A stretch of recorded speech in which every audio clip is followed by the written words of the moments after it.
Hola, ¿qué tal? Soy Martín Alcandré y estoy muy contento de tener este espacio. Estoy con una persona muy querida, un gran amigo, un gran profesional, Carlos Tapia de Sousa Ferreira.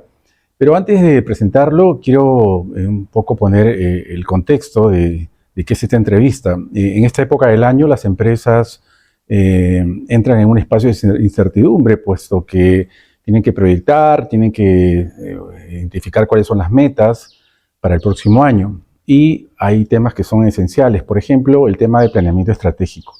Es un tema que es una herramienta fundamental para que las empresas puedan alinear todas sus actividades, puedan alinear también los comportamientos de las personas y puedan lograr esos objetivos que tanto trabajan para ello las empresas. Bueno, aquí estoy con Carlos Tapia, un gran amigo, como decía, y lo conozco hace muchos años, es Master Coach en temas organizacionales, tiene un doctorado en políticas públicas. En fin, me quedaría corto realmente el tiempo si es que tuviera que decir todo lo que ha hecho Carlos a lo largo de su carrera. Carlos, ¿cómo estás? Un gusto estar contigo en esta conversación y espero que podamos dar mucha información a la gente que nos está viendo en este momento. Gracias, Martín. Realmente me siento muy complacido de poder tener este espacio para conversar, que sé que va a ser de mucha utilidad para nosotros y para los que nos escuchen y nos vean. Podríamos empezar por qué es necesario hacer planeamiento estratégico en las empresas. Ok. En estos tiempos, sobre todo. Tremenda pregunta, tremenda pregunta. Quisiera empezar poniendo de ejemplo un caso de la vida real. En la ciudad de Kiruna, en Suecia, existe la mina subterránea de hierro más grande del mundo. Con la siguiente característica: por ser subterránea, empezó a minar la ciudad. Y entonces eso ha obligado que las autoridades hayan tenido que migrar la ciudad 7 kilómetros fuera del campo minero, como consecuencia de que el suelo se hundió y la ciudad empezó a hundirse, porque principalmente los líderes se enfocaban en el día a día y no planificaban lo que iba a suceder después. Y aquí quiero hacer un paréntesis, porque muchas veces se habla de las empresas y las organizaciones empresariales como si fueran la computadora, como si fuera la pared, y realmente las organizaciones son el conjunto de personas que hacen una actividad y que están orientadas a hacer una visión y una misión. Entonces hay tres escenarios posibles para una organización. Existen las empresas que hacen que las cosas ocurran, existen las empresas que esperan que las cosas ocurran, y existen las empresas que se sorprenden de lo que les ha pasado. El caso que les comentaba al inicio de esta mina Kiruna claramente nos dice que esta organización estaba en el tercer escenario. Se sorprendió de lo que le estaba sucediendo. Entonces es clave, sobre todo en estas épocas y en estos tiempos donde el cambio es fuertísimo y es muy veloz. Vamos a ser testigos de uno de los cambios más radicales de la humanidad. Se dice que la humanidad cambia en su comportamiento en general por dos factores principales: o por los cambios generacionales o porque hubo cambios en los medios de comunicación masiva. La inteligencia artificial ha ingresado a partir de este año con fuerza y hacerse masivo en la presencia de la humanidad. Antes era solo un segmento muy calificado, muy técnico, muy profesional, que solo se dedicaba a esta tarea, ahora se ha masificado. Y a eso hay que añadirle la masiva aparición de las computadoras cuánticas. Y eso me hace recordar a cómo yo empecé a trabajar mis esquemas de planeamiento estratégico hace ya 25 años, en donde se realizaba el planeamiento estratégico con un solo planeamiento estratégico, ¿no es cierto? Y ese planeamiento estratégico se mantenía y posiblemente ese planeamiento estratégico tenía vigencia de hasta 5, 6, 7 años, porque las cosas no cambiaban mucho. La visión, la misión de las organizaciones y así se escribía en piedra, ¿no? Y se decía, no se toca eso, porque ese es nuestro core y nuestra razón de ser. Eso va a cambiar totalmente ahora, ¿no? ¿Y qué se trabajaba mucho en el planeamiento? El concepto de la incertidumbre. ¿Y dónde se producía la incertidumbre? Que será el intervalo de tiempo en lo que se pensaba hacer y en lo que se terminaba haciendo. Con todo esto que hemos comentado de los avances en los medios de comunicación y la aparición de la inteligencia artificial y la aparición de estas computadoras cuánticas, ¿qué va a suceder? Que ese espacio de tiempo va a ser tan chiquito que ya no va a existir el concepto de incertidumbre y que finalmente las organizaciones o van a existir o no van a existir. O van a estar vigentes o ya no van a estar vigentes, porque el cambio va a ser tan rápido que no va a dar tiempo a que haya una segunda oportunidad. Tienes que hacerlo bien a la primera. Y entonces, como esos escenarios van a ser muy cambiantes, cuando tú hagas el planeamiento estratégico, tienes que hacerlo con más de un escenario posible. Y los líderes, como lo digo con frecuencia, que gestionan las organizaciones, tienen que estar en el futuro, no pueden estar en el presente, no pueden estar en el día a día. Tienen que estar más que nunca ahora enfocados en el futuro y ser más estratégicos que nunca también. El impacto de todo esto va a traer que lo que sucede en China impacte en el Perú. Eso no sucedía hace 20 años. Ahora los estrategas, los cabezas de organizaciones tienen que ver qué pasa en el mundo porque les va a gatillar fuertemente en las actividades que ellos desarrollan.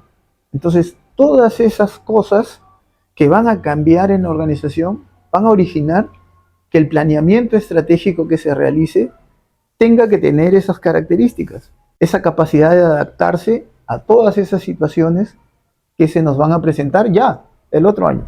Sin duda, lo que comentas es sumamente interesante y revelador también, porque estamos en un contexto de cambios, donde la gestión del cambio justamente es la gran posibilidad de poder llevar a las personas hacia objetivos. Y entonces creo que es propicio hablar un poco de por qué falla el planeamiento estratégico, cuáles son los errores más comunes. Yo te voy a contar desde mi punto de vista qué cosa he percibido. Muchas veces me han llamado para apoyar a un equipo organizacional, un equipo directivo, que se va fuera de Lima, ¿no? Y se reúne y tienen 3 días ahí, ¿cierto? Entonces me llamaban a mí para que hiciera todo un proceso de sensibilización.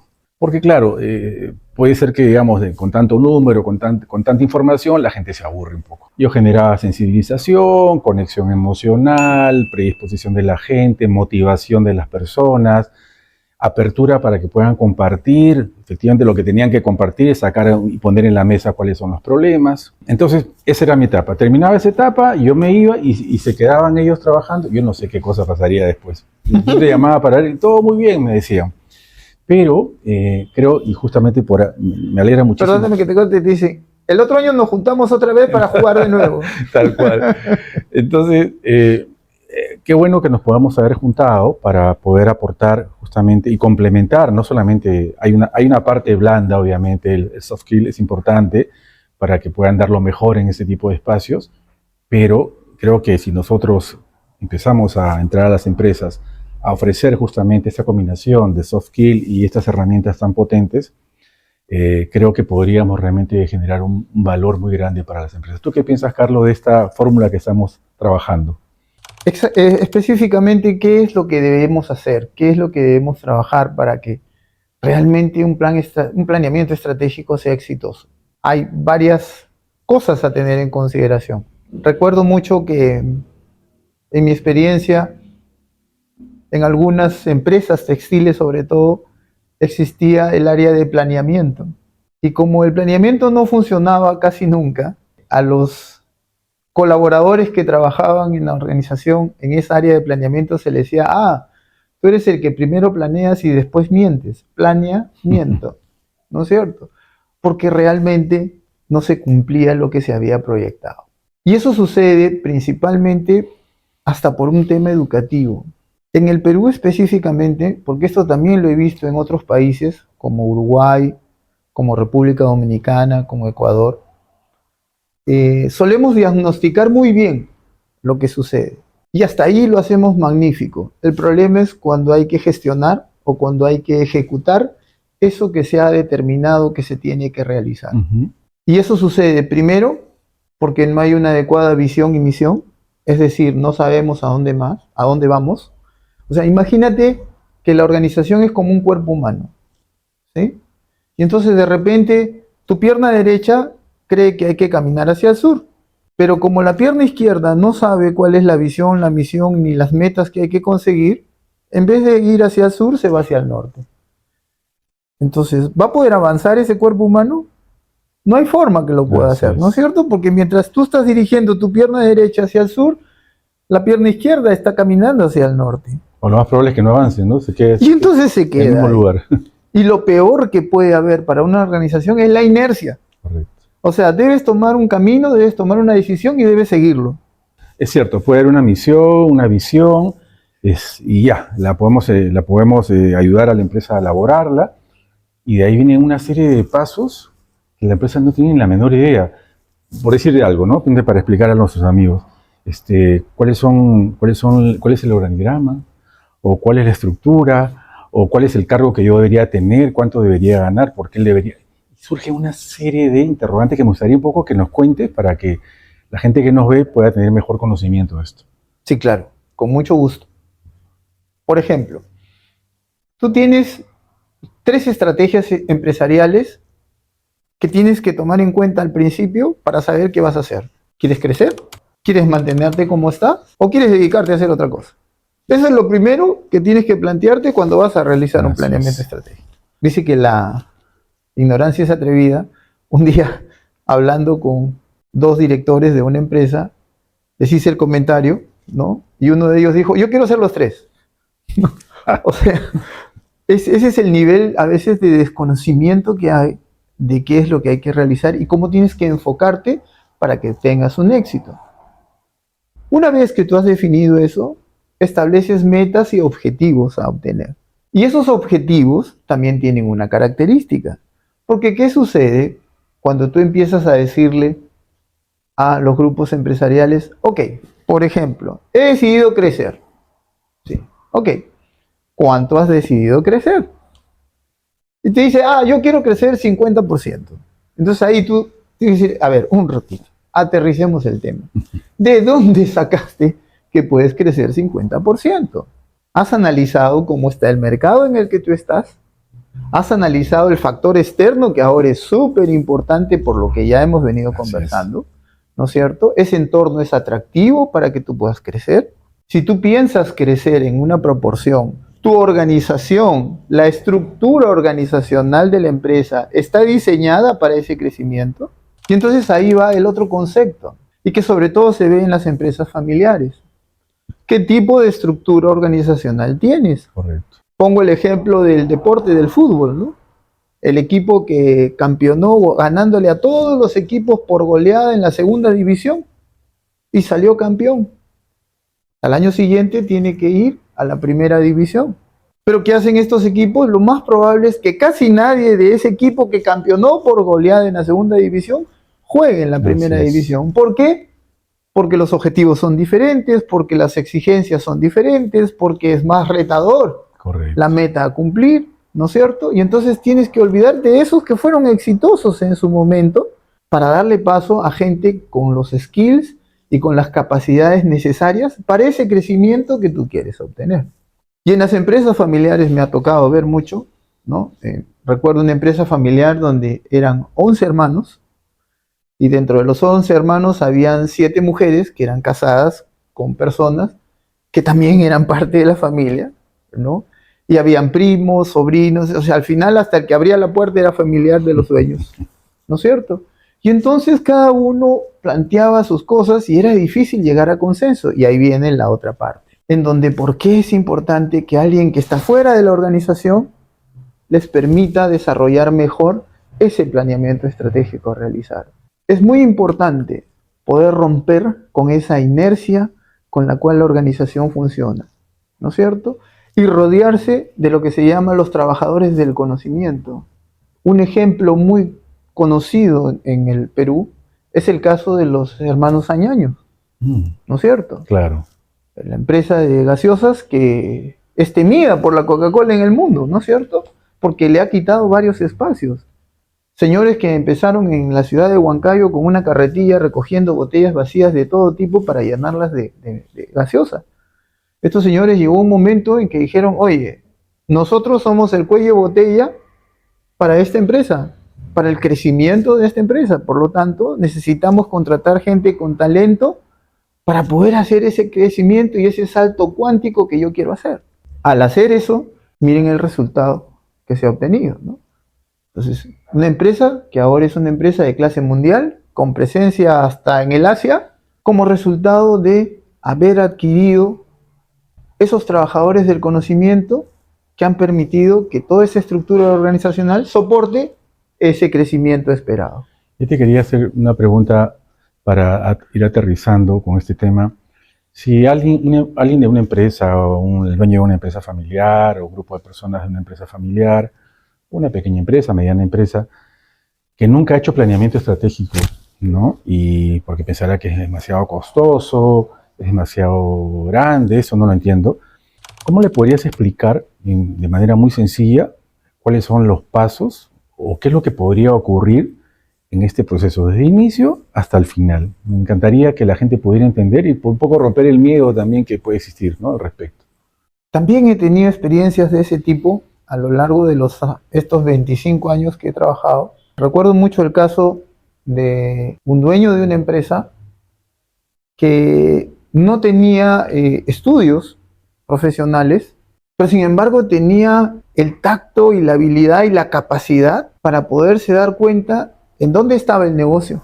Y eso es súper importante que las empresas que toman estas consultorías lo entiendan, ¿no? El consultor no necesariamente tiene el know-how del negocio. Correcto. El consultor lo que va a hacer es viabilizar esas iniciativas, esa gran experiencia que hay en los negocios para poder potenciar esas fortalezas que tiene la organización. Y que posiblemente, como decíamos al principio, por ver todo el tiempo el mismo escenario, terminas asumiendo que así tiene que ser cuando siempre es posible mejorar lo que se hace. Ajá. Cuando tú empiezas un proceso de planeamiento estratégico, tienes que determinar muy claramente qué es lo que se quiere hacer y cómo se quiere hacer. Y muchas veces en las organizaciones no saben cómo tienes que hacerlo. Y entonces ahí entra la experiencia y el backup que se tiene para poder mostrar escenarios de otras empresas y cómo estas otras empresas han tenido éxito. Pero reitero, cada empresa es particular. No porque a una le fue bien con un proceso, a la otra también le va a ir bien. No necesariamente.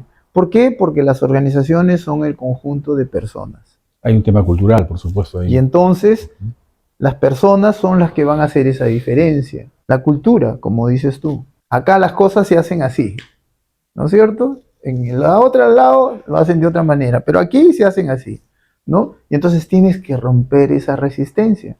Nosotros somos seres rutinarios. Pueden decir la cosa más maravillosa del mundo para hacer mañana, pero por el simple hecho de que ya me sacan de mi rutina ya me siento incómodo. Y entonces lo que tienes que romper es esa rutina.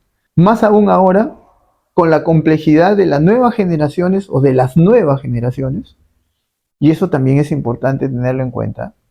Como nunca en la historia de la humanidad están trabajando hasta 4 generaciones al mismo tiempo en una organización. Y entonces cuando tú das un mensaje, para una generación puede resultar fantástico y para la otra puede ser la cosa más atorrante que se te haya podido ocurrir hacer, ¿no es cierto?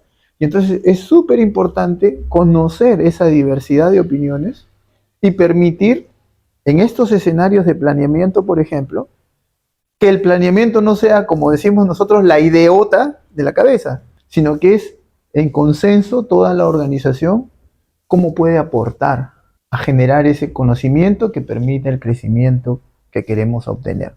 Quería cerrar básicamente con esto. Los invito a que nos puedan contactar sin ningún problema para explicarle y poder acompañarlos, en todo caso, para que vean cuáles serían las ventajas, los beneficios que pueden obtener a partir de una intervención como la que tú estás compartiendo, Carlos. Yo estoy agregando, obviamente, una serie de aspectos que son necesarios también para estos espacios, porque obviamente somos seres humanos. Hay emociones, hay gente que no se abre, hay mucha, no sé, la gente se resiste un poco a poder abrir y decir cuáles son los problemas que está habiendo en la organización. Entonces, para eso también estoy yo ahí para acompañar. Y bueno, y una serie de herramientas que ya hemos conversado, que podemos aportar a la empresa, sobre todo también herramientas tecnológicas, que creo que son necesarias para que las empresas puedan sacar todo el potencial que tienen y no se queden simplemente con que hubiéramos podido hacer esto, pero no lo intentamos. ¿Ok? Bueno, entonces, Carlos, te agradezco mucho por lo que nos has compartido. Vamos a seguir conversando seguro más adelante y espero que la gente se anime a conocer un poquito más de lo que significan estas herramientas y el planeamiento estratégico. Muchas gracias.